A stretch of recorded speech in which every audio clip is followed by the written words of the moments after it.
As part of a broader research project on student preferences for responsible management education, we first wanted to understand how students perceive the real-world relevance of corporate responsibility before asking how it should be taught. In 2 global surveys, the first with over 1,100 students from 48 countries, and the second with 2,400 students from 80 countries, we asked, how important is corporate social responsibility, things like environmental sustainability and community engagement, to a company's success? Some students saw CSR as absolutely essential. Others didn't rate it as highly.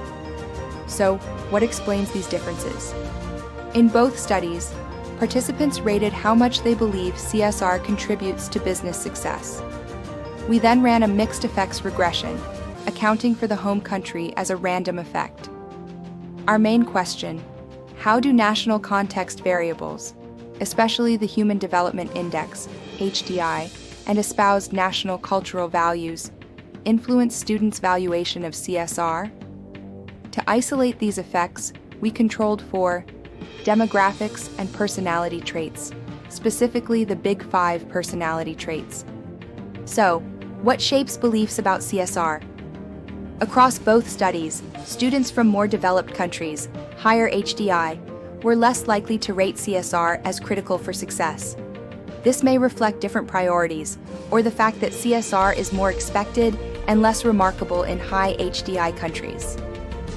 In contrast, students from less developed countries may be more attuned to the need for CSR, having seen the consequences of its absence firsthand.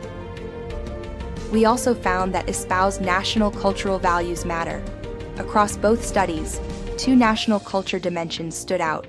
Students with greater collectivist values gave higher CSR ratings. Those with tendencies toward greater uncertainty avoidance also rated CSR as more important. In the second study, one new pattern emerged. Students with greater achievement orientation were less likely to view CSR as central to business success, suggesting a stronger focus on financial performance. Other cultural dimensions like power distance, long-term orientation, and masculinity were not significantly related to CSR beliefs in either study. While not the primary focus, several individual-level traits consistently showed effects. In both studies, female students rated CSR as more important than male students. Furthermore, the personality traits, agreeableness and conscientiousness, were positively associated with CSR ratings in both studies. In the second study, extroversion also emerged as significant. Both models were statistically significant and showed strong explanatory power. We found meaningful variation across countries, but the largest differences occurred at the individual level. To summarize, beliefs about CSR aren't random. They appear to be associated with broader societal values, developmental context, and personal dispositions. Thank you for watching and for exploring what shapes the next generation's view of responsible business.